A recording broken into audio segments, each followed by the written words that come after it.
Be ready. 5 seconds. Start. It was suggested by the Commission that there should be a separate department for the scheduled tribes. This matter was considered in the conference, but it was generally felt that if the scheduled castes and the scheduled tribes are separated to be dealt with by different departments, there will be a good deal of duplication of work because two sets of officers will have to traverse the same area and more or less consider the same problems. It was therefore the unanimous opinion of the Conference of State Ministers that one department should deal with the problems of the scheduled castes and the scheduled tribes, and it was also agreed that there should be a separate directorate for the same. If there is a separate directorate, then it can contribute on problems concerning the scheduled tribes.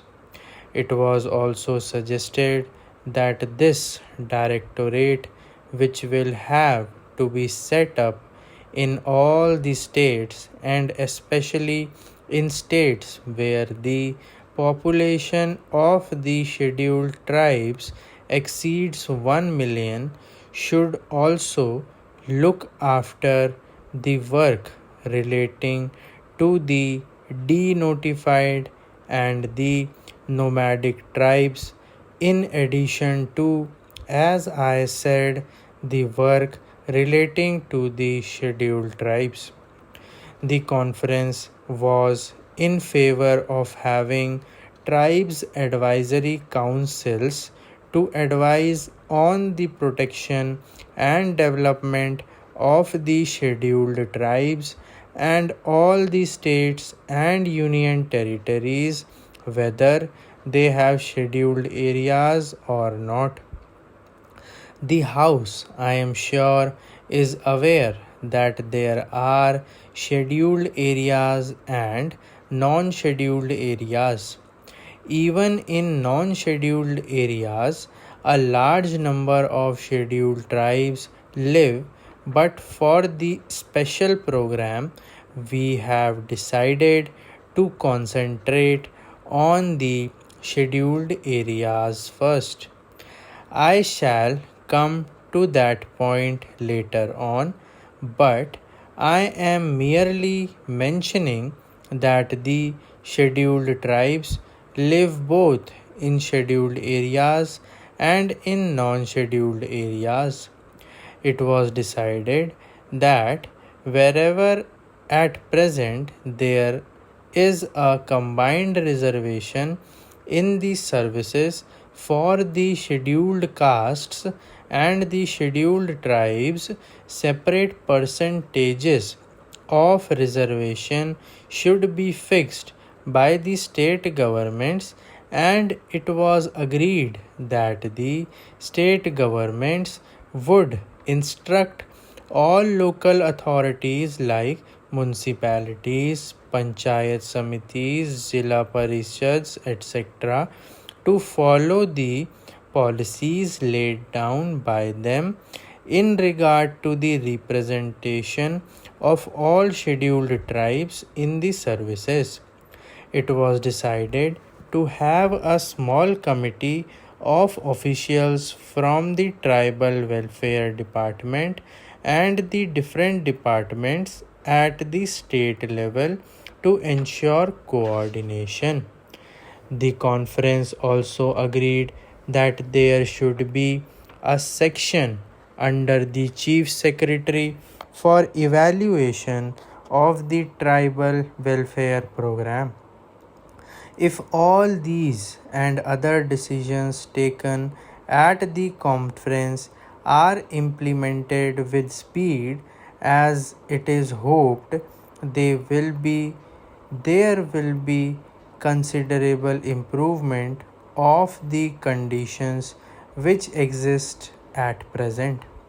I also want to mention, Madam, that we were told in the conference that this work was going to be entrusted to the Zilla Parishads and Panchayats, and some of these schemes which have to be implemented in the rural areas will be executed by the Panchayats and the Zilla Parishads.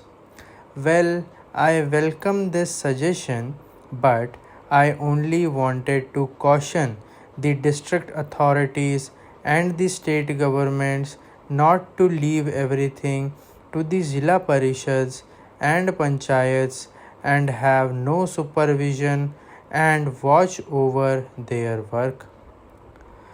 My fear is that because this will be a new work for them, they may not be able to bestow enough attention to the problems or the schemes concerning the scheduled tribes.